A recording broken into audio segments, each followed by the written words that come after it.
பரிசுத்த ஆவி உங்களிடத்திலே வரும் பொழுது நீங்கள் பலனடைந்து எருசலேமிலும் யூதேயா முழுவதிலும் சமாரியாவிலும் பூமியின் கடைசி பரியந்தம் எனக்கு சாட்சிகளாய் இருப்பீர்கள். பரிசுத்த ஆவியானவர் உங்களிடத்திலே வரும் பொழுது நீங்கள் பலனடைந்து எருசலேமிலும் யூதேயாவிலும் சமாரியாவிலும் பூமியின் கடைசி பரியந்தமும் எனக்கு சாட்சிகளாய் நீங்கள் இருப்பீர்கள். பரிசுத்த ஆவியானவர் இங்கே ஞானஸ்நானம், 2 ஞானஸ்நானம் வேதாகமத்தில் சொல்லப்பட்டிருக்கு. அப்போஸ்தலர் நடவடிக்கைகளின் புத்தகத்தின் 1ஆம் அதிகாரம் 4வது வசனத்தை வாசிங்கன்னா, அன்றியும் அவர் அவர்களுடனே கூட வந்திருந்த பொழுது அவர்களை நோக்கி, யோவான் ஜலத்தினாலே ஞானஸ்நானம் கொடுத்தான், நீங்கள் சில நாளுக்குள்ளே பரிசுத்த ஆவியினாலே ஞானஸ்நானம் பெறுவீர்கள். யோவான் இதை சொல்லிட்டு தான் கொடுக்கிறார். ஞானஸ்நானம் கொடுக்கும் பொழுதே என்ன சொல்றாருன்னா, நான் உங்களுக்கு ஞானஸ்நானம் கொடுக்கிறேன், என்னை விட தேர்ந்து ஒருத்தர் வருவார், அவர் உங்களுக்கு பரிசுத்த ஆவியானவராலே ஞானஸ்நானம் கொடுப்பார். நம்ம எல்லாம் பரிசுத்த ஆவியானவராலே ஞானஸ்நானம் பெற்றவர்கள். அல்லேலூயா. நம்ம ஞானஸ்நானம் பெறும் பொழுதே பரிசுத்த ஆவியானவருடைய மகிமைக்குள்ளே நம்ம பிரவேசிக்கக்கூடியவர்களா இருக்கிறோம். ஆனா அன்னைக்கு பாருங்க, பரிசுத்த ஆவியானவருடைய ஞானஸ்நானம் இல்லாத ஒரு காலகட்டமா இருந்தது. இயேசுவானவர் சொல்லுகிறார், நான் இங்க இருந்து போனா பரிசுத்த ஆவியானவரை நான் என்ன பண்ணுவேன், உங்களுக்கு அனுப்புவேன். இதனுடைய தொடர்ச்சியின் காரியங்களை நீங்கள் பார்த்தீர்கள் என்றால் லூக்கா 24ஆம் அதிகாரம், நான் வந்த வேலை நிறைவு செய்தேன் 45வது. அப்பொழுது வேத வாக்கியங்களை அறிந்து கொள்ளும்படி அவர்களுடைய மனதை அவர்களுக்கு திறந்து அவர்களை நோக்கி, எழுதியிருக்கிறபடி கிறிஸ்து பாடுபடவும் 3ஆம் நாளிலே மரித்தோரிலிருந்து எழும்பவும் வேண்டியதா இருந்தது. இது எழுதியிருக்கிறபடி வேத வாக்கியம் நிறைவேறும்படி இது நடக்க வேண்டியதா இருந்தது. எனவே அது நடந்து தீரும். ஆனா அதுக்கப்புறம் என்ன நடக்கும் அப்படின்னு நாங்க பாத்தீங்கன்னா, என் பிதா வாக்குத்தத்தம் பண்ணினதை 49, இதோ நான் உங்களுக்கு அனுப்புகிறேன், நீங்களோ உன்னதத்தில் இருந்து வரும் பலனால் தரிக்கப்படுவதற்கு எருசலேம் நகரத்திலே இருங்கள் என்றார்.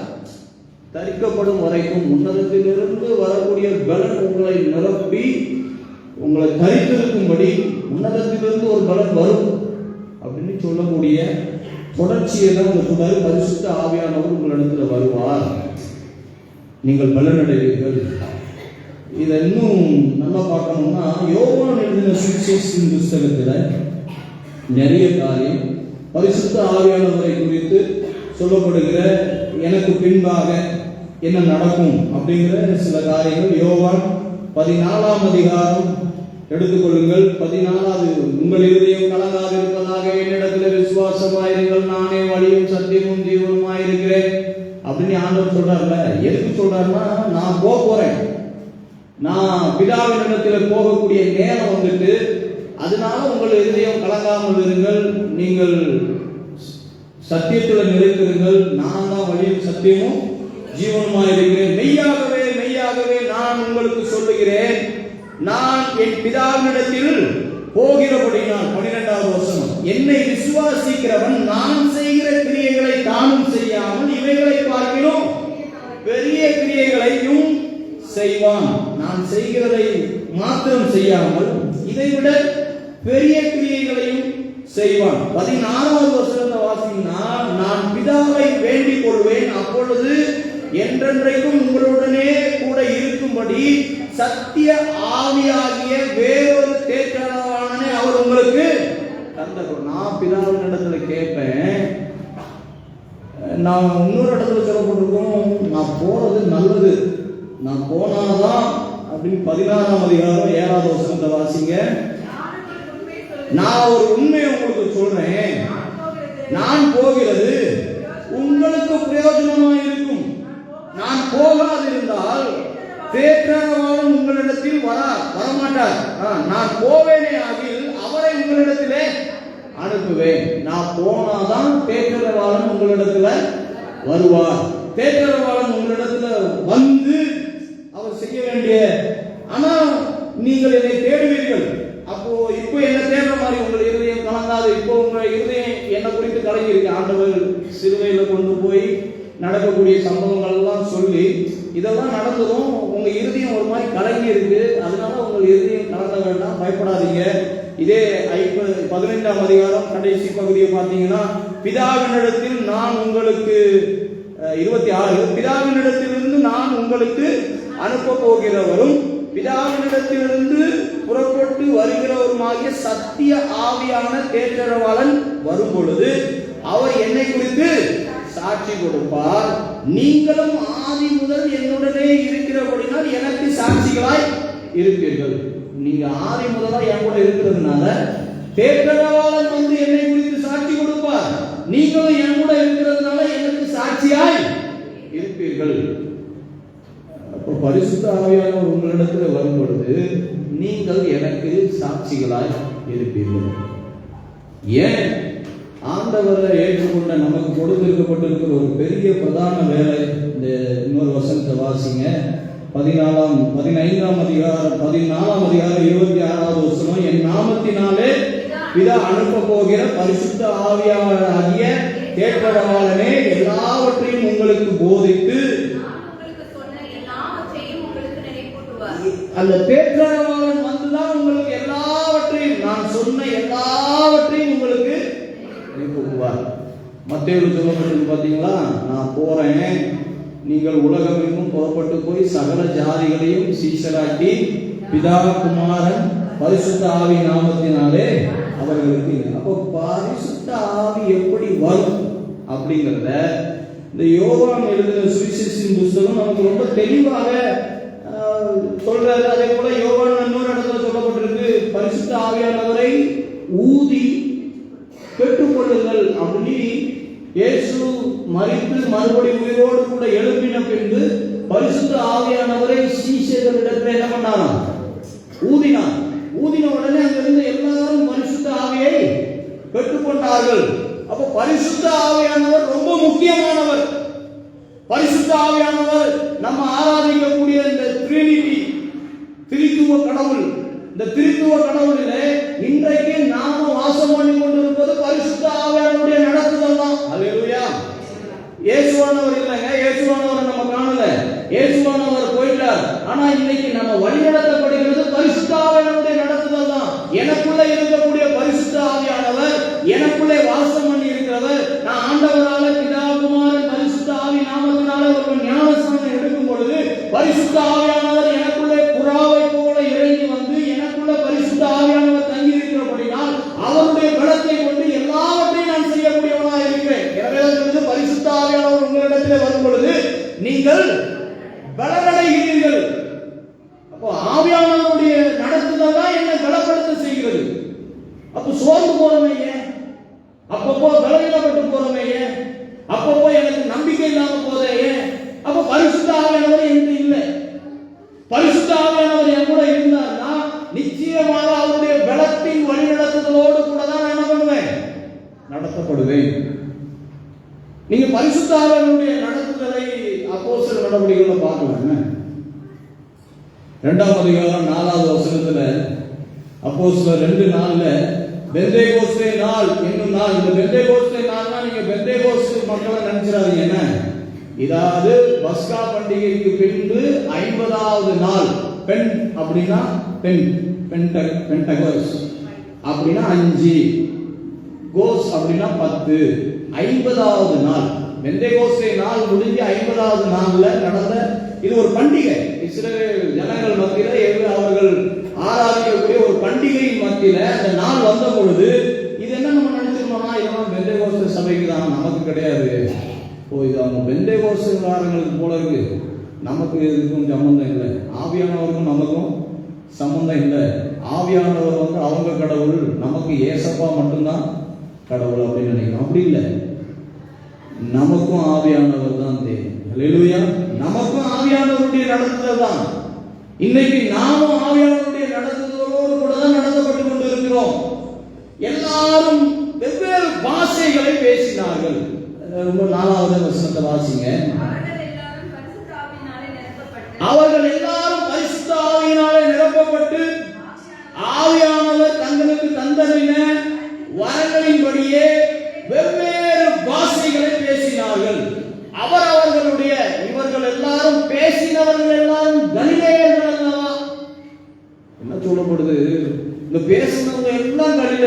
யூதர்கள் கிடையாது. ஆனா பேசின எல்லா கலிலேயர்கள் யூதர்களுடைய ஜென்ம பாஷையை பேசினார்கள். அந்நிய பாஷை பேசலாமா பேசக்கூடாதா? பேசலாம். அது அந்நிய பாஷை பேசுகிற ஒரு இடத்துல பேசுகிறவர்களுக்கு பயன் இருக்குமே. ஆனால் இன்னொருவருடைய ஜென்ம பாஷையை பேசும் பொழுது இவர்கள் எல்லாம் ஆச்சரியமாய், இவர்கள் கலிலேயர்கள் அல்லவா? இது என்னன்னா, இந்த பார்த்தர், மேதர், எலாமித்தர், வேற மெசபதோமியா, யூதா, கப்பத்தோக்கியா, பொந்து, ஆசியா, கிரீக்கியா, பம்பிலியா, எகிப்து, எங்கன்னா பூமி கீழே இருக்கக்கூடிய உலகத்துல இருக்கக்கூடிய எல்லா கண்டத்துல இருக்கக்கூடிய யூதர்களும் இந்த பார்த்தர், மேதர் இவங்கன்னா இன்னைக்கு சொல்லப்படுகிற ஈரான், ஈராக்கு, லெபனோன், சிரியா, துருக்கி, ஆப்பிரிக்கா, ஐரோப்பா கண்டத்தில் இருக்கக்கூடிய அனைத்து யூதர்களும் ஒரே இடத்துல கூடியிருந்த ஒரு நாள்.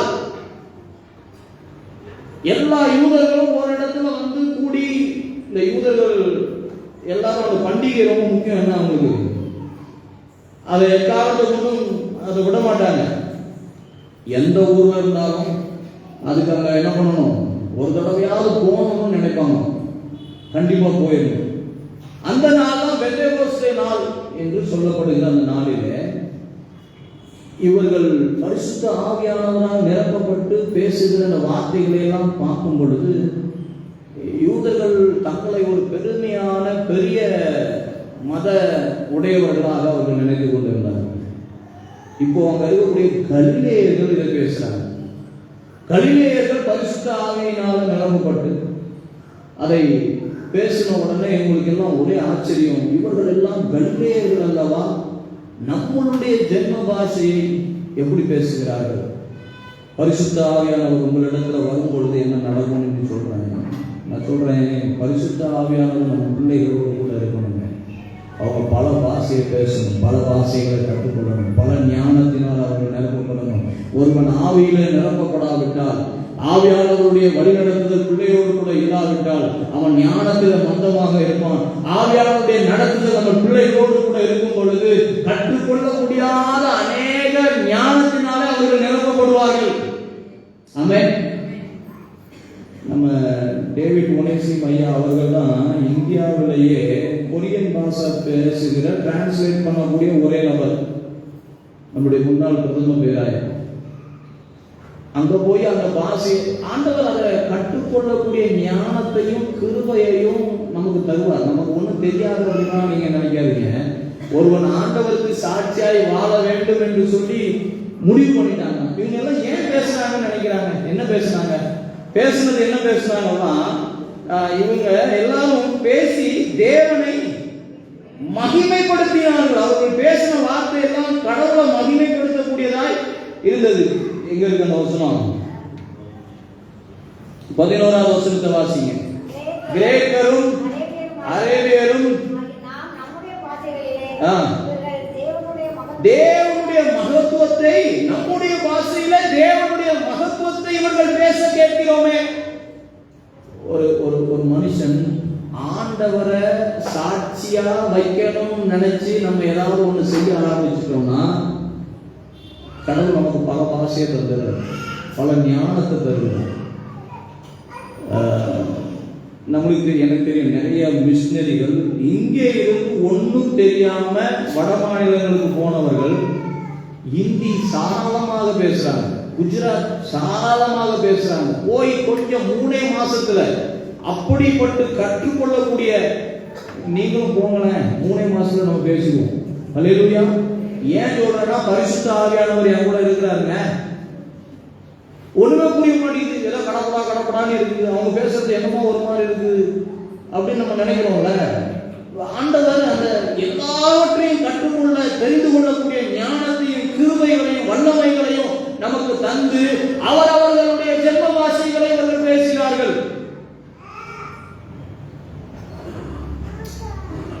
இதை அந்நிய பாஷையை பற்றி இன்னொரு நாள் பேசுறேன். என்ன கொரிந்தியர்ல ஒரு பவுல் ஒரு பணி விளக்கமே கொடுக்கிறார். நான் பல பாஷையை பேசுறவன், நானே அந்நிய பாஷை பேசுறவன், எனக்கு அந்நிய பாஷை தெரியும் அப்படின்னு சொல்றாரு. அந்நிய பாஷை பேசலாமா பேசக்கூடாத? பேசலாம். தேவனை மகிமைப்படுத்தக்கூடிய காரியமா இருக்குமே. ஆனால் நீங்க என்ன பண்ணலாம்? அந்த வரங்களை பெற்றிருப்பீர்களானால், வரங்களை உடையவர்களாக இருப்பீர்களானால், ஒருத்தர் அந்நிய பாஷை பேச இன்னொருத்தர் அதுக்கு விளக்கம் சொல்லிக்கிட்டே இருப்பாங்க. அந்நிய பாஷை இருக்கா? இருக்கு. அந்நிய பாஷை உண்டு. அந்நிய பாஷையினால தேவனுடைய ஆவியானவருடைய நடத்துதல் இருக்கு. அவர்களுடைய ஜென்ம பாஷைகளை பேசி இப்ப ஆவியானவருடைய கிரியை நீங்க பாருங்க. இவங்கெல்லாம் கலிலேயர்கள், அற்பமானவர்கள் அப்படின்னு எண்ணப்பட்டவங்க மத்தியில் இவர்கள் வாயில ஆண்டவர் யூதர்களுடைய ஜென்ம பாஷை பேச வைத்தார். இன்னொன்று இடத்துல பாருங்க, பரிசுத்த ஆவியானவர் உங்களிடத்தில் வரும் பொழுது நீங்கள் எப்படி பலன் அடைகிறீர்கள். பவுல் பாருங்க, பேதுருவை பாருங்க, 4ஆம் அதிகாரம் 8வது வசனம். அப்பொழுது பேதுரு பரிசுத்த ஆவியினாலே நிறைந்து அவர்களை நோக்கி, ஜனத்தின் அதிகாரிகளே, இஸ்ரவேலின் மூப்பர்களே. பேதுரு எப்படிப்பட்ட ஆளு நீங்க பாத்தீங்கன்னா, பேதுரு கொஞ்சம் தைரியமான ஆள் தான். ஆனா ஆண்டவர் கைது செய்யப்பட்ட பின்பு, ஆண்டவர் கைதான பின்பு இந்த அதிபதிகளையும் ஜனத்தின் மூப்பர்களையும் நோக்கி பயந்து ஓடி ஒளிந்த ஒரு நபர். உண்மைதானே? சேவல் கூவுவதற்கு முன்னே நீ என்ன 3 நேரம் மறுதளிக்கிறியா இல்லையானி பால் அப்படின்னு ஆண்டவர் சொல்லிட்டே போறார். அதே போல 3 நேரம் மறுதளிக்கிறார். ஒரு பயம், திடீர்னு ஒரு நம்மளுடைய சுவாபத்தையே பரிசுத்த ஆவியானவர் மாற்றுறாரு. நம்மளுக்கு இருக்கக்கூடிய அந்த பயம், சில திகிலான எண்ணங்கள், இது என்னால முடியாது, இது நான் செய்ய மாட்டேன், இது என்னால கூடாத ஒரு காரியம், இனிமே என்னால நடக்க முடியாது, இனிமே எனக்கு அவ்வளவுதான், அந்த வியாதி வந்துட்டு இனிமே நான் இப்படியே ஆயிடுவேன், இப்படியே தான் இருப்பேன், கடைசி வரை இதே தான் எனக்கு நடக்கும், இனிமே எனக்கு எதுவுமே வராது, நான் இப்ப படிக்கவா போறேன். பரிசுத்த ஆவியானவர் சொல்றாரு, இல்லை நீ படி, உனக்கு ஒரு உயர்வை நான் வச்சிருக்கிறேன். ஆவியானவருடைய நடத்துதல் நமக்கு இருக்கு. நமக்கு எந்த வயசுலையும், எந்த காலகட்டங்களிலும், எந்த நேரத்திலும். பேதுரு பயந்து ஒளிந்த ஒரு மனுஷன் மீது கடவுளுடைய ஆவியானவர் நின்று பேதுரு அங்கங்கே எழுப்பி நிற்கிறார். 11 பேரோடு கூட அவர் எழுந்து நின்று, யூதர்களே, எருசலேமில் வாசம் பண்ணுகிற ஜனங்களே, நீங்கள் எல்லாரும் அறிந்து கொள்வீர்களாக, என் வார்த்தையை கேளுங்கள், நான் சொல்றதை கேளுங்க. அதுக்கப்புறம் பேதுருவினுடைய பிரசங்கம் தான் பெரிய பிரசங்கமா இருக்கு. அங்கங்க எழுப்பி நின்று அங்கங்க எழும்புறாரு. பேதுரு எழுப்பாத இடமே இல்லை. பரிசுத்த ஆவியானவர் அவருக்குள்ள வரும் பொழுது, பரிசுத்த ஆவியானவர் ஒரு மனுஷனுக்குள்ள வரும் பொழுது அவனை தேவன் பலனடைய பண்ணுகிறார். ஆமென். நம்மளால முடியாது, நடக்காது, செய்ய மாட்டேன் நான் கொஞ்சம் நினைக்கிறேன். இங்கிலீஷ் நம்ம படிக்கவா போறோம். ஆண்டவர் சொல்றாரு, என்ன சொல்றாருன்னா, ஆவியானவருடைய காரியத்தை ஆங்கிலத்தின் மூலமா தான் நீ ஒரு இடத்துல சொல்லணும் அப்படிங்கிற ஒரு கட்டாயம், ஒரு சூழ்நிலை நமக்கு அமைஞ்சதுன்னா வராத ஆங்கிலம் எனக்கு வரும். அல்லேலூயா, வரும். அதற்குரிய ஞானத்தையும் அதனுடைய வழிநடத்துதலையும் ஆண்டவர் எனக்கு தருவார் அப்படின்னு நான் விசுவாசிக்கிறேன். நம்ம ஞானிகளை தான், நம்ம படிக்கல தான், கல்வியை மற்றவர்கள் தான். பேதுரு பார்த்து சொல்றாங்க, இவங்கெல்லாம் கல்வி அறிவு இல்லாதவர்களாச்சே சொல்லப்படுது. அப்போஸ்தலர்கள் தான் இருக்கு. இவங்க எப்படி பேசுறாங்க? இவங்களெல்லாம் இயேசுவோடு கூட, பேதுரு யோவானும் 4ஆம் அதிகாரம் 13வது வசனத்தை வாசிங்க. அவர்கள் கண்டு அவர்கள் படிப்பறியாதவர்கள் என்று, பேதமை உள்ளவர்கள் என்று அறிந்தபடியினால் ஆச்சரியப்பட்டு, எப்படி இவங்க பேசுறாங்க? பேதுரு படிப்பறிவு இல்லாதவங்க, ஆனா பவுல் இருக்கிறதுல பெரிய எஜுகேட்டட். நீங்க பவுல் கமாலியலின் ஆக்ஸ்போர்ட், இன்னைக்கு ஆக்ஸ்போர்ட் படிக்கிறது தான் பெரிய படிப்பு. என்ன ஒரு ஆக்ஸ்போர்ட் யூனிவர்சிட்டி, அப்படி போய் படிக்கக்கூடிய படிப்பு, அமெரிக்கா போய் அங்க ஒரு பெரிய படிப்பை படித்த பவுல், அன்றைக்கு கமாலியலின் கீழ், பாதத்தின் கீழ் கல்வி கற்ற ஒருத்தர் இருந்தார்னா பவுல் தான். பவுல் சாதாரணமான ஆள் இல்ல, பெரிய அறிவாளி, பெரிய ஞானி, எல்லாவற்றையும் கற்று தேடி அவரே சொல்றாரு, என்ன எல்லாவற்றையும் நான் அறிந்திருக்கிறேன், லாபமான அனைத்தையும் ஆண்டவருக்காக நஷ்டம் என்று விட்டுறேன். எனக்கு எதெல்லாம் ஆதாயமா ரோம குடியுரிமை பெற்றவர், எல்லாவற்றிலும் மேலானவர், எல்லா கல்வி அறிவுக்கு எல்லாம் இருக்கு. அரசாங்கத்துல போய் கிறிஸ்தவர்களை இது பண்ணணும் அப்படின்னு போய் தமஸ்குல போய் லெட்டர்லாம் வாங்கிட்டு வராரு. அப்ப அவருக்கு எவ்வளவு செல்வாக்கு இருந்திருக்கும்னு நினைச்சு பாருங்க. பணக்காரன். கிறிஸ்தவங்கன்னா கொஞ்சம் கஷ்டப்படுறவங்க பால் பவுடர் கொடுத்தா அப்படி மாறிடுவாங்க. அப்படி கிடையாது. ஆண்டவருடைய தொடுதல், ஆண்டவருடைய நடத்துதல். பவுல ஆண்டவர் தெரிந்தெடுத்த காரியம். பரிசுத்த ஆவியானவர் பவுலிடத்தில் வரும் பொழுது சவுலா இருந்தவர் பவுலாய் மாறுகிறார். அவருடைய மாற்றமே வேற. எனக்கு எதெல்லாம் நான் கற்று அறிந்து தேர்ந்து இந்த உலகத்துல இதெல்லாம் செய்யணும், அதெல்லாம் பண்ணணும் அப்படின்னு நீங்க படிச்சு வச்சீங்களோ அதை எல்லாவற்றையும் ஆண்டவர் தனக்காக எடுத்து பயன்படுத்துறார். சாட்சிகளாய் மாறுகிறீர்கள். பேதுரு சாட்சியாய் மாறினான். பிலிப்பு சாட்சியாய் மாறினான். இதே அப்போஸ்தலர் நடவடிக்கையில் ஸ்தேவான் சாட்சியாய். இந்த ஸ்தேவான் இவங்கெல்லாம் எதுக்கு ஏற்படுத்தப்பட்டவங்க? சும்மா பந்தி விசாரிக்கிறதுக்காக ஏற்படுத்தப்பட்டவங்க. ஸ்தேவான் எங்களால எல்லா பந்தியும் விசாரிக்க முடியல அப்படின்னா என்ன அர்த்தம்? பிரியாணிக்கு நீங்க இன்சார்ஜி அப்படின்னு சபையில் ஒரு ஆளை எழுப்பி விடுறோம், நீங்க தான் பிரியாணி பார்த்துக்கிறோம் அப்படின்னு சொல்லும் பொழுது ஸ்தேவான் அவர் ஒரு ஆளுங்க, பந்தி விசாரிப்புக்காக ஏற்படுத்தப்பட்ட ஒருவர். அவர் பரிசுத்த ஆவியினால நிரப்பப்பட்டு பேசி சாட்சியாய், ரத்த சாட்சியாய் மரித்து அவருடைய வாயிலிருந்து என்ன வார்த்தை வருது பாருங்க. 7ஆம் அதிகாரம்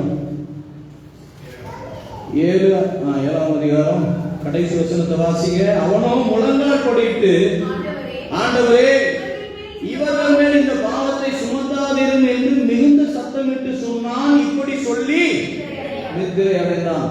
எவ்வளவு பெரிய ஒரு சாட்சியான வாழ்க்கை! ஆண்டவர் எவ்வளவு பெரிய சாட்சியா அவன் மாத்திட்டாரு. பரிசுத்த ஆவியானவர் உங்களிடத்திலே வரும் பொழுது நீங்கள் எருசலேமிலும் யூதேயாவிலும் சமாரியாவிலும் பூமியின் கடைசி பரியந்தம் எனக்கு சாட்சிகளாய் மாறுவீர்கள். பரிசுத்த ஆவியானவர் ஒருத்தருக்கு வந்தாதான் அவங்க ஊழியத்தை செய்ய முடியுமா? அல்லேலூயா, அல்லேலூயா. பரிசுத்த ஆவியானவர் ஒருவர் வந்தாதான் அவர்கள் சாட்சியாய் வாழ முடியும். இதுதான் போன வாரம் 1ஆம் தேதி பேசினேன். எப்படி பவுல் சாட்சியான வாழ்க்கை வாழ்ந்தார்? பவுலுடைய சாட்சியான வாழ்க்கை என்ன? அவருடைய வாழ்க்கை எப்படி சாட்சியா இருந்தது? பவுல் தன்னுடைய வாழ்க்கையை எப்படி ஆண்டவருக்காக தன்னை மாற்றினார்? நான் ரோமன்கிறாரு, பரிசேயன்கிறாரு, எல்லாருக்கும் எல்லாம் பண்ணேன் அப்படிங்கிறாரு. என்னதான் சொல்றாரு? ஒருத்தர் ஆண்டவருக்கு நீ வந்துட்டோம்னா அவர் ஆண்டவருக்காகவே தன்னை மாற்றணும். ஆமென். கிறிஸ்துவை உடையவர்கள் கிறிஸ்துவை போல இருக்கிறார்கள். யாரெல்லாம் கிறிஸ்தவர்களோ அவர்கள் கிறிஸ்துவை போல இருப்பார்கள். நீங்கள் என்னிலும் என் வார்த்தை உங்களிலும் நிலைத்திருந்தால் நீங்கள் மிகுந்த கனிகளை கொடுப்பீர்கள். என்னை போல என்னுடைய அன்பிலே நிலைத்திருங்கள். நான் உங்களில் அன்பா இருப்பது போல நீங்களும் ஒருவரில் ஒருவர். எப்படி கொண்டு போறாருன்னா, நான் என்னை பார்க்கிலும் பெரிய கிரியைகள். பரிசுத்த ஆவியானவர் உங்களிடத்தில் வருவார். நான் இப்போ போறேன், நான் போறது உங்களுக்கு நல்லதா இருக்கும். நான் போன பிறகு நீங்க என்னை தேட கூட மாட்டீங்க, என்னை மறந்தது கூட வாய்ப்பு இருக்கு. ஆனா என்னுடைய நாமத்தினால நீங்க எல்லாத்தையும் என்ன பண்ணுங்க? செல்லுங்க, எல்லாத்தையும் கேளுங்க. என்னுடைய நாமத்தினால நீங்கள் எவைகளை கேட்டாலும் அவைகளை, நான் வேற இல்லை, பரிசுத்த ஆவியானவர் வேற இல்லை, நீங்கள் எவைகளை கேட்கிறீர்களோ அவைகளை பெறுவீர்கள். பரிசுத்த ஆவியானவருடைய நடத்துதல், நீங்க வாழக்கூடிய வாழ்க்கை சாட்சியாய் வாழுதல். பரிசுத்த ஆவியானவர் உங்களிடத்தில் வரும் பொழுது எங்கெல்லாம் சாட்சியா வாழ ஆரம்பிச்சிடுவோமா? எருசலேமில, யூதேயா, சமாரியா, அதுக்கப்புறம் உலகத்தின் முடிவு பரியந்தம். நான் ஏற்கனவே சொன்னேன், இந்த அப்போஸ்தல நடவடிக்கைகளினுடைய இண்டெக்ஸ் தான் இந்த முதலாவது இந்த வசனம். அப்போஸ்தல நடவடிக்கைகளுக்குள்ள என்ன நடக்குதோ அதனுடைய சுருக்கம் தான் இந்த அப்போஸ்தலர் 1:8. இந்த 1:8 அப்போஸ்தல நடவடிக்கைகள் நடக்கக்கூடிய எல்லா காரியத்தையும் சொல்லப்படுது. இங்க எருசலேமிலும் அப்படின்னு சொல்லப்பட்டிருக்கு. எருசலேம் தேவனுடைய வீடு, தேவனுடைய நகரம், தேவனுடைய பட்டணம்.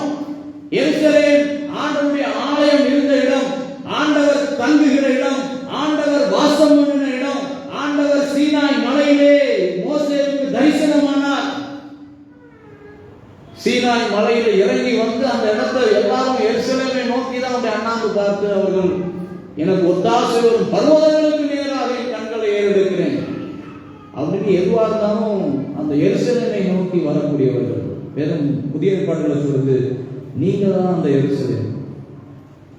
தேவாலயத்திலும் பெரியவர் உங்களில் இருக்கிறார். எனக்குள்ள இருக்குது எருசலேம். நீங்க சாட்சிகளா இருக்கிறீர்களா? தேவனுடைய வீடு என்று சொல்லப்பட்டிருக்கிறது எருசலேம். எருசலேமின் சமாதானத்துக்காக வேண்டிக் கொள்ளுங்கள். என்னுடைய சமாதானத்தையே உங்களுக்கு வைத்து போகிறேன். என் சமாதானத்தை உங்களுக்கு கொடுத்திருக்கிறேன். நீங்கள் எனக்கு சாட்சிகளா இருக்கிறீர்களா? எருசலேமின் சமாதானம். உன் அலங்கத்திற்குள்ளே, அலங்கம்னா அப்படி வீடு பார்க்க கூடாது, இங்க இந்த இடம், உன் அலங்கத்திற்குள்ளே சமாதானமும் உன் அரண்மனைக்குள்ளே சுகம். வீடு சமாதானமா இருக்கா? என் எண்ணம் சிந்தனை சமாதானமா இருக்கா? என் எண்ணம் ஆவியானவரால் நிரப்பப்பட்டு இருக்கா? ஆவியானவருடைய நடத்துதலினாலே நான் நடத்தப்படுகிறேனா? எனக்குள்ள சமாதானம் இருக்கா? ஆண்டவர் சமாதானத்தை விட்டுட்டு போறேங்கிறார். தேற்றரவாளன் யாரு? எனக்குள்ள சமாதானத்தை கொண்டு வருகிறவர். தேற்றரவாளன் யார்? எனக்குள்ள இருக்கக்கூடிய பிரச்சனைகளுக்கு பதில் சொல்லக்கூடியவர். என்னை நன்மையின் பாதையிலே, நீதியின் பாதையிலே, எல்லா தீமைகளுக்கும் விலக்கி என்னை பரிசுத்த ஆவியானவருடைய நடத்துதலுக்கு நேராக என்னை நடத்துகிறவர். சொல்லிக்கிட்டே இருப்பார், இதை பண்ணாத, இதை பண்ணாத, தப்பு, போவாத, இதை செய்யாத அப்படின்னு எனக்குள்ள இருந்து ஆவியானவர் உணர்த்தி கொண்டே இருக்கிறவர் தான் பரிசுத்த ஆவியானவர். பரிசுத்த ஆவியானவர் எனக்குள்ள வரும் பொழுது நான் அவருக்கு சாட்சியாய் வாழ ஆரம்பித்து விடுகிறேன். நான் அவருக்கு சாட்சியாய் வாழக்கூடிய வாழ்க்கை எனக்குள்ள வந்துடும். அவருக்கு பிடித்தத, அவருக்கு விருப்பமான காரியத்தை செய்ய ஆரம்பிப்பேன். என்ன தீமைக்கு ஒப்பு கொடுக்க மாட்டேன். என்ன பாவத்துக்கு ஒப்பு கொடுக்க மாட்டேன். மாம்ச இச்சைகளுக்கு என்ன ஒப்பு கொடுக்க மாட்டேன். மாம்சத்தின் எண்ணங்களுக்கும் சிந்தனைகளுக்கும் நான் என்ன கொடுக்க மாட்டேன். எல்லாவற்றுக்கும் விலக்கி என்னை காப்பேன். ஆவியின் கனிகள் எனக்குள்ளே பிறக்கும். ஆவியின் கனிகள் எனக்குள்ளே உண்டாகி விடுகிறது. மாம்ச சிந்தையில நான் நடக்க மாட்டேன்.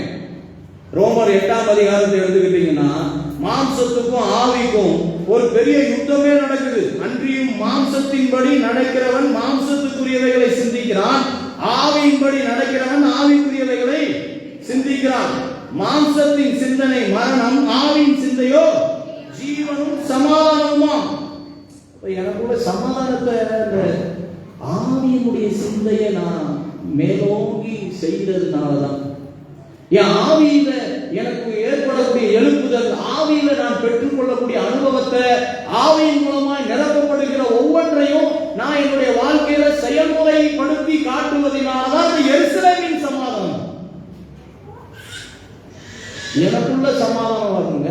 அதுதான் சாட்சியான வாழ்க்கை. எங்க சாட்சி? முதல்ல வீட்டுல சாட்சி.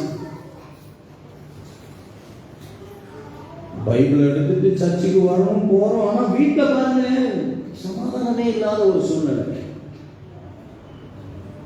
ஒரு ஒரு காரியத்தை அங்கீகரிக்க முடியல, ஒரு காரியத்தை விட்டு கொடுக்க முடியல. யோவான் ரொம்ப அழகா சொல்றாரு, 13ஆம் அதிகாரம் 34, 35, நீங்கள் ஒருவரில் ஒருவர் அன்பா இருந்தால், நீங்கள் ஒருவரில் ஒருவர் அன்பா இருந்தால் நீங்கள் என்னுடைய எனக்கு சாட்சி, நீங்கள் என்னுடைய சீஷர்கள் என்று எல்லாரும் அறிந்து கொள்வார்கள். வீட்டிலேயே நம்ம ஒருவரில் ஒருவர் அன்பா இருக்க முடியல. பையன் வண்டியில, என் பையன் வண்டியில மருமகளை ஏற்றி அனுப்புறதுக்கு என்னால முடியல. என்னமோ வலிக்குது, என்னால விட முடியல. சில காரியத்தை எனக்குள்ள சமாதானம் இல்லைங்க. பரிசுத்த ஆவியானவர் உள்ள வைக்கல. எரிச்சலையும் கோபத்தையும் துக்கத்தையும் துயரத்தையும் கபட எண்ணங்களையும் எல்லா உலக எண்ணங்கள், மாம்ச எண்ணங்கள், மாம்ச சிந்தனைகள் எங்க சொத்து போயிருமோ, எங்க அது போயிருமோ, இதெல்லாம் என்னை விட்டு போயிருமோ அப்படிங்கிற எண்ணங்கள் நிறைந்து என்ற ஆவியானவரே இல்லை. ஆவியானவரை விட்டுட்டு நம்ம ஞானஸ்நானம் எடுக்கிறோம், கம்யூனியன் எடுக்கிறோம், திருவிழா எடுக்கிறோம், எல்லாம் பண்றோம். ஆவியானவர் எந்த இல்லை. ஒரு மேலோட்ட ஒரு நல்ல எண்ணங்கள் சாட்சியா இருப்பீர்கள் அப்படின்னா முதல்ல வீட்டிலே அதை ஆரம்பிக்கணும். வீட்டில இருந்து, குடும்பத்தில இருந்து சாட்சிகளா இருப்பீர்கள். நீங்கள் எனக்கு சாட்சிகளா இருக்கணும். அந்த சாட்சியான வாழ்க்கை என் பிள்ளைக்கு மத்தியிலையும் என் குடும்பத்தின் மத்தியிலும் நான் உங்களுக்கு முன்னாடி சாட்சியா வாழணும். அவங்க இங்க பார்த்துக்கிட்டே இருக்காங்க தானே, என் சுவாபம் அதுதான் என் பிள்ளைக்கு தெரியும். அப்போ என்னுடைய சாட்சி என் வீடு ரொம்ப உன்னிப்பா கவனிச்சுக்கிட்டு இருக்கு, என் பிள்ளை என்ன உன்னிப்பா கவனிச்சுட்டு இருக்கான்.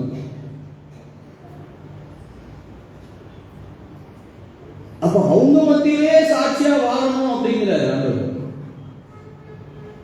நீங்க உங்களுடைய சாட்சியை விட்டுறாதீங்க. பரிசுத்த ஆவியானவர் உங்களிடத்தில் வரும் பொழுது நீங்கள் எருசலேமிலே சாட்சியா இருக்கிறீர்கள். எருசலேம் யூதா வேற கிடையாது. யூதாக்குள்ளதான் எருசலேம். எருசலேமிலும் அதுக்கப்புறம் தான் யூதேயாவிலும். ஃபர்ஸ்ட் சொல்லும் பொழுது எருசலேம், நீங்க உங்களுடைய நீங்களே ஆலயமா இருக்கிறீர்கள். எனக்குள்ள ஆண்டவருடைய சமாதானத்தை கொண்டு வரணும், எனக்குள்ள ஆண்டவர் வாசம் பண்ணணும்.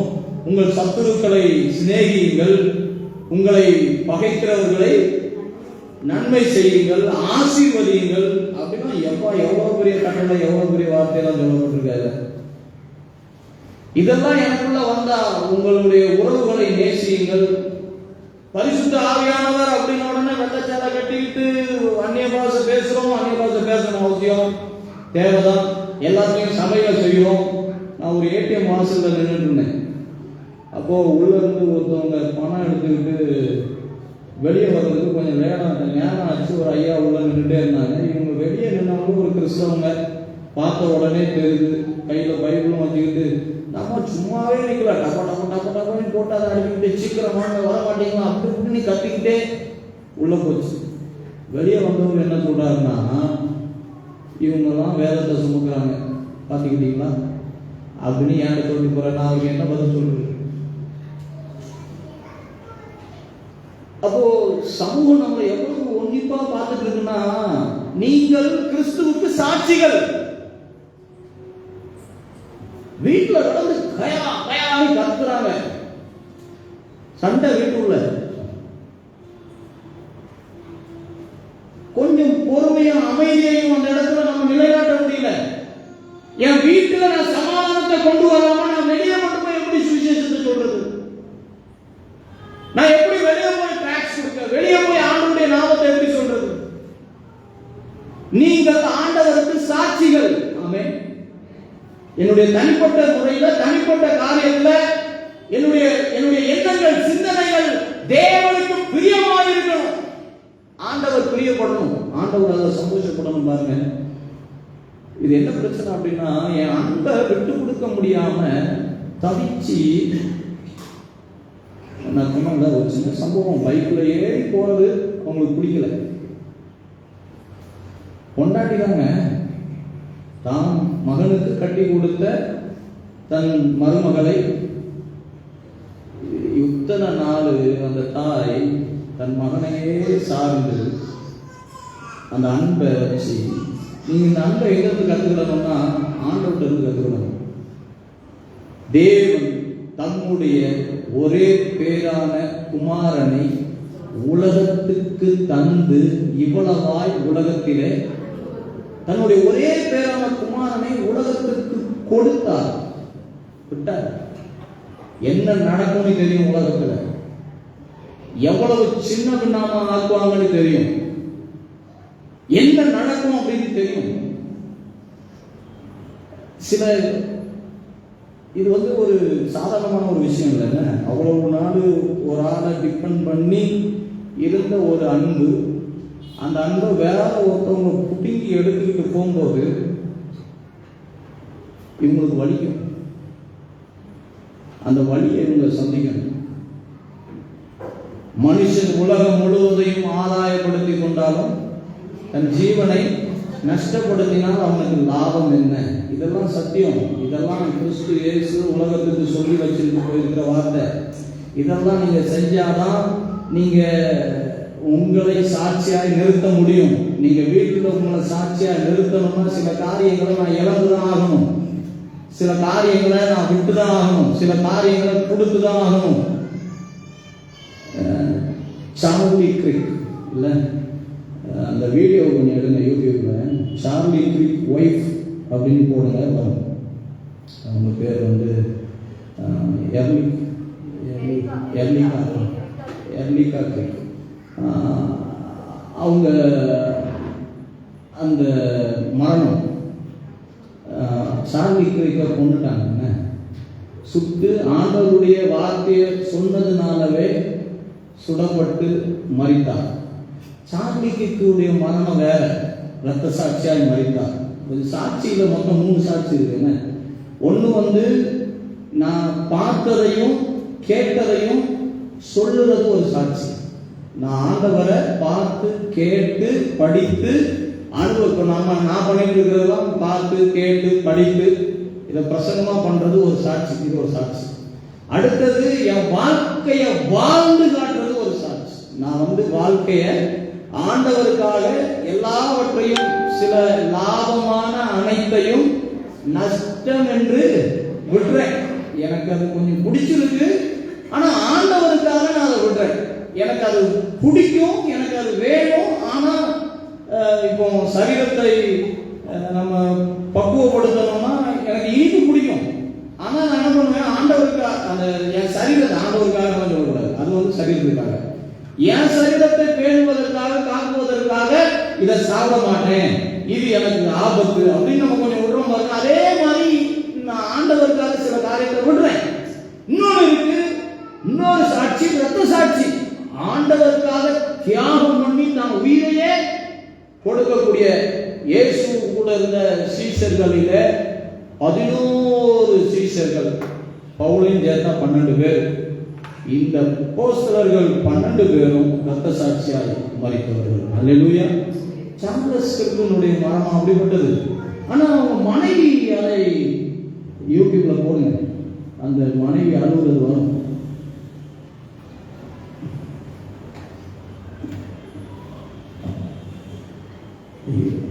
முன்னாடி உங்களுக்கு அனுப்பியிருக்கணுமோ, சார்லஸ் கிரிக் ஒய்ஃப் கிரைம் அப்படின்னு போடுங்க வரும். நெட்வொர்க் ஆகலையா? சரி எடுங்க. அதாவது அந்த மனைவி அந்த அவங்க அழுது அவங்களிடத்துல அந்த மன்னிப்பை இயேசு கிறிஸ்து சிலுவையில இருந்து மன்னித்தார், சிலுவையில இருக்கும் பொழுது அவர்களை மன்னித்தார் என்று சொல்லப்படுகிற அந்த காரியமானது, அவர்கள் அழுது அதை சொல்லும் பொழுது அவங்க முகம் அப்படியே சுருங்கி, அந்த மன்னிக்கிறதுக்கு அவங்க பட்ட கஷ்டம். என் கணவனாரை கொன்றவரை நான் மன்னிக்கிறேன். இதுலதான் நம்ம வாஸ்தவம். லேவியராகமத்தின் புஸ்தகம் 19ஆம் அதிகாரத்தை எடுத்துக்கொள்ளுங்க.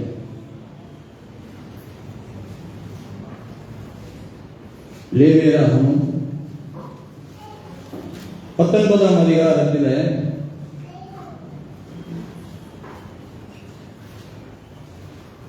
உன்னிடத்தில் நீ அன்பு கூறுவது போல பிறனிடத்திலும் அன்பு கூற வேண்டும் என்பதே பிரதான கற்பனை என்று ஆண்டவர் ஆகிய இயேசு கிறிஸ்து பதில் சொல்லி, அப்போ அங்க இருக்கக்கூடிய வேதபாரகர் நியாயபாரகர் ஒருத்தன் கேட்பான், எனக்கு பிறன் யார், எனக்கு பிறனா இருக்கக்கூடியவன் யார் அப்படின்னு சொல்லும் பொழுது, உன்னுடைய பிறன் அப்படிங்கிறதுக்காக எருசலேமில் இருந்து எரிகோவுக்கு பிரயாணம் பண்ணின ஒரு நபரை சாட்சியாய் சொல்லி ஒரு கதையை சொல்லி, அதுல ஆசாரியன், லேவியன், சமாரியன், இந்த சமாரியன் செய்த உதவிகளை சொல்லி, இந்த சமாரியன் தான் உனக்கு பிறன்.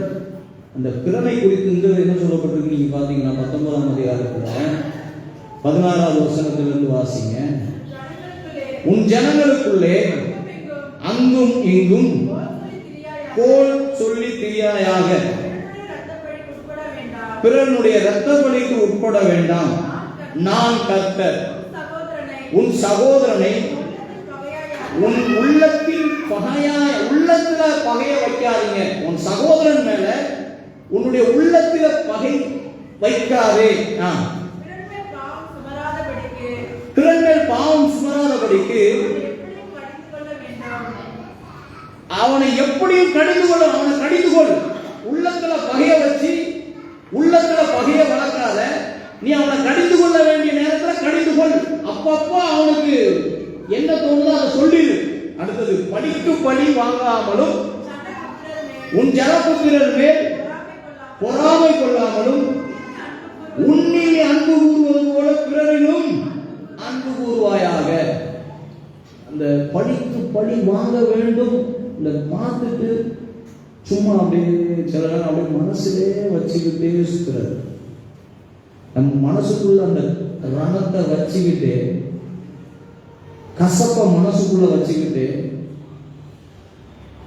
அது பாவங்கிற ஆண்டவர். அதை செய்யாதீங்க. நீங்க மனுஷனுடைய மன்னிப்புக்கும் கடவுளுடைய மன்னிப்புக்கும் வித்தியாசம் இருக்கு. மனுஷன் மன்னிப்பான், ஆனா என்ன பண்ண மாட்டான், மாற்ற மாட்டான். ஆனா கடவுள் அப்படி இல்லைங்க. அவர் மன்னிச்சாருன்னா மொத்தமா மறந்துடுவார். அல்லேலூயா. அதை மறுபடியும் பேசவே மாட்டார். அதை மறுபடியும் நம்ம கிட்ட சொல்லி காட்டுறது கூட கிடையாது. எடுத்துட்டீங்களா? சரி, அதை பாருங்க. சும்மா 1 நிமிஷம் 2 நிமிஷம் தான் இருக்கும். 1 நிமிஷம் video.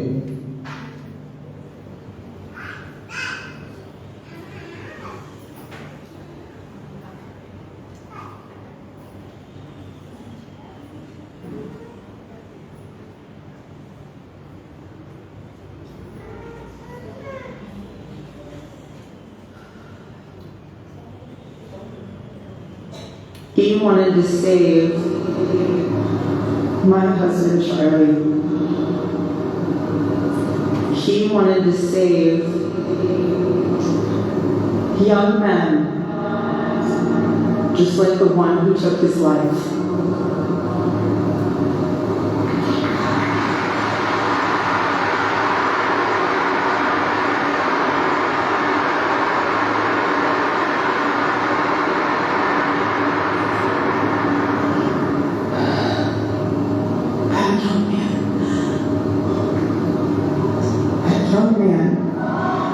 On the cross, our Savior said,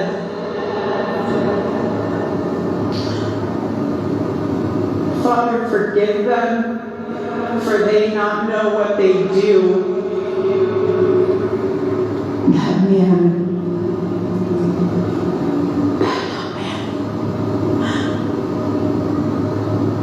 I forgive him.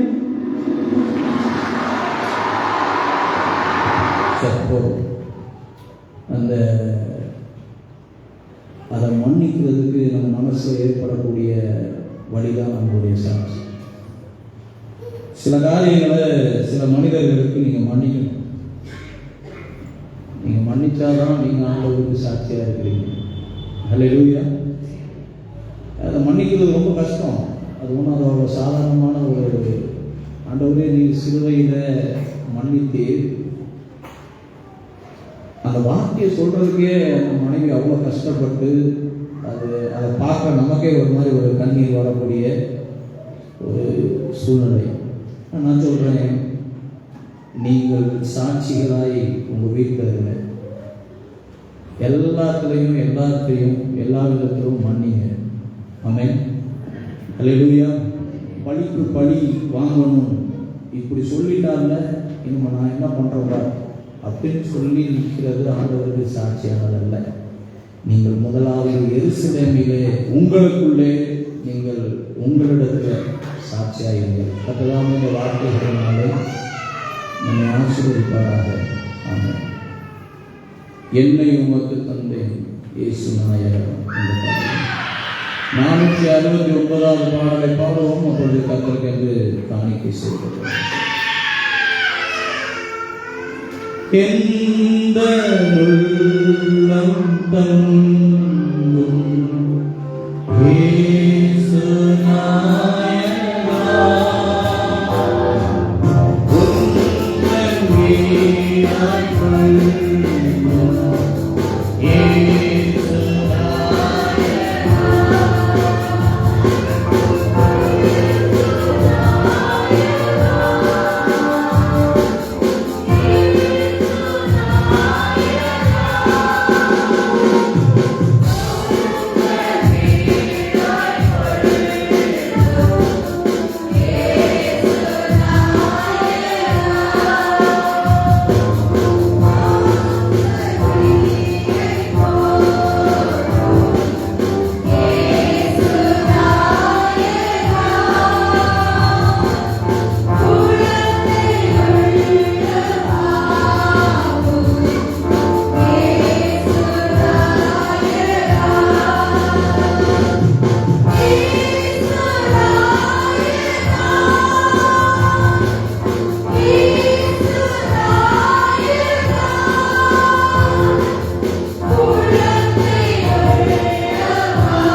நீங்கள் எனக்கு சாட்சிகளாய் இருப்பீர்கள்.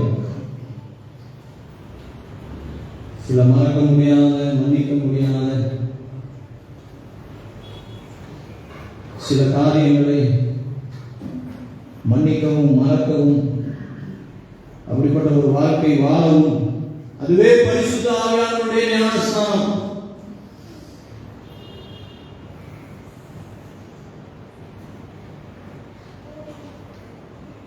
ஜலத்தினாலும் ஆவியினாலும் பெறவாவிட்டால் தேவனுடைய ராஜ்யம் இல்லை. ஆவியிலே பிறக்க வேண்டும். மாம்ச சிந்தை நீக்கணும், ஆவியிலே வாழணும். என்னுடைய ஆவிக்குரிய வாழ்க்கை ஆண்டவருக்கு பிரியமான ஒரு வாழ்க்கை. கசப்பான எண்ணங்களோடு சிந்தனைகளோடு கூட, கசப்பு நிறைந்த இருதயத்தோடு கூட வீட்டில் வாழ முடியாது. என் வீட்டுக்கு போனா சமாதானம் நிறைந்த ஒரு இடம் எருசலேம், ஆண்டவர் தங்குகிற இடம், ஆண்டவர் தங்குகிற வாசம் பண்ணுகிற என் இருதயம் ஆண்டவர் தங்குகிற ஒரு இடம். என் ஆண்டவர் வாசம் பண்ணுகிற இடத்துல எந்த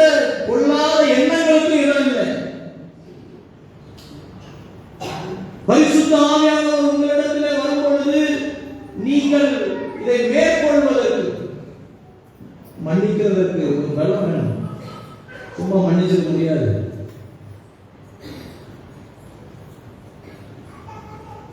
பிதாவே இவர்களை மன்னியும். ஸ்தேவான் நடத்துல நின்று ஜெபித்து அவங்க மேல நீ கோபப்பட வேண்டாம். கல்லெறிந்து கொல்லப்பட்ட ஸ்தேவான் பரிசுத்த ஆவியானவரால் நிரப்பப்பட்டு பரிசுத்த ஆவியானவர் அவனுக்குள்ள இருந்தபடினால் வானத்தை அண்ணாந்து பார்த்து தேவனுடைய மகிமையையும் தேவனுடைய வலது பாரிசத்தில் இயேசுவானவர் நிற்கிறதையும் கண்டு வானங்கள் திறந்திருக்கிறதையும் மனுஷகுமாரன் தேவனுடைய வலது பாரிசத்தில் நிற்கிறதையும் காண்கிறேன் என்கிறான். காண்கிறேன் என்று சொன்னவர் கல்லெறிந்த அனைவரையும் பார்த்து சொல்லுகிறார், எங்களை கல்லெறிந்த உங்களை முழங்கால் படிட்டு ஆண்டவரே இவர்கள் மேல் இந்த பாவத்தை சுமத்தார்கள் என்று சொல்லி மிகுந்த சத்தம் என்று சொன்னார். ஸ்தேவான் மரித்தது இரத்த சாட்சி, ஸ்தேவான் ஜெபித்தது வாழ்க்கை. என் வாழ்க்கை ஆண்டவருக்கு சாட்சியாக பிறரை மன்னிக்கவும் அங்கீகரிக்கவும் ஏற்றுக்கொள்ளவும். உனக்கு பிறன் யார்? உங்க வீட்டில் இருக்கிறவங்க தான். உனக்கு பிறன் யார்? நீங்க பிறன் நினைக்கிறது யார்? யார் எனக்கு பிறன் யார்?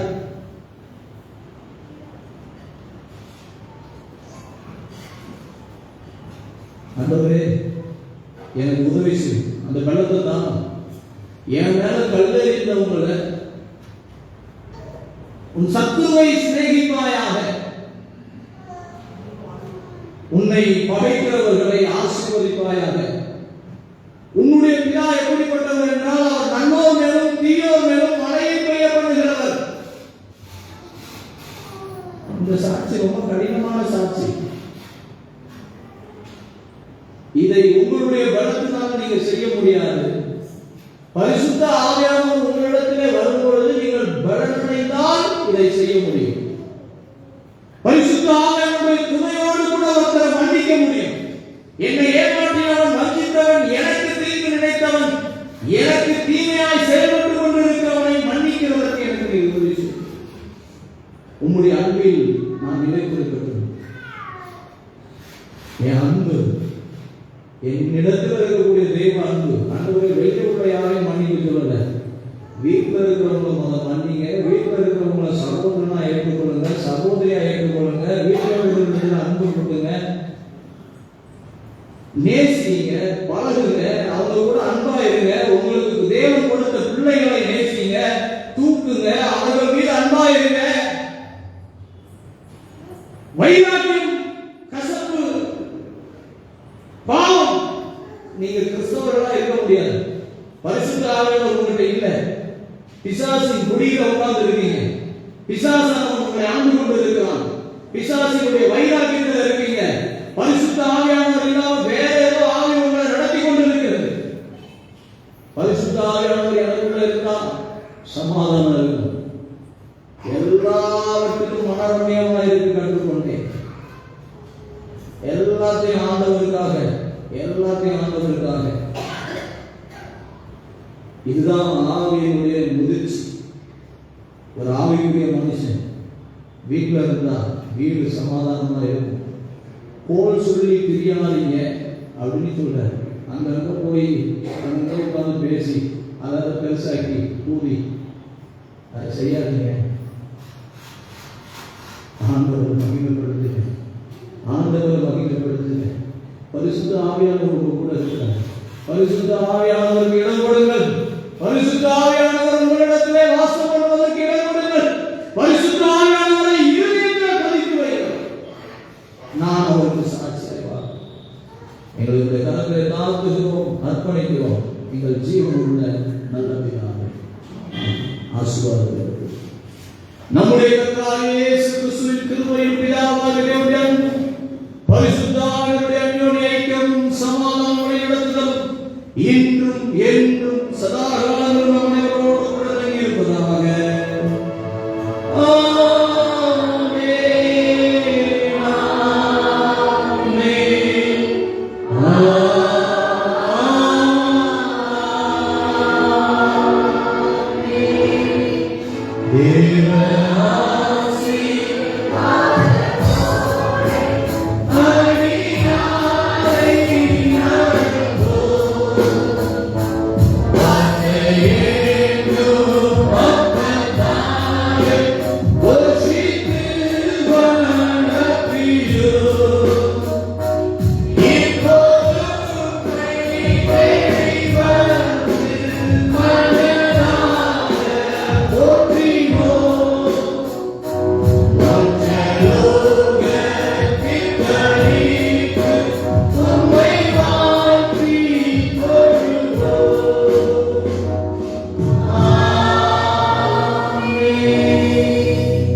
இங்கிலீஷ் கொடுக்கவா?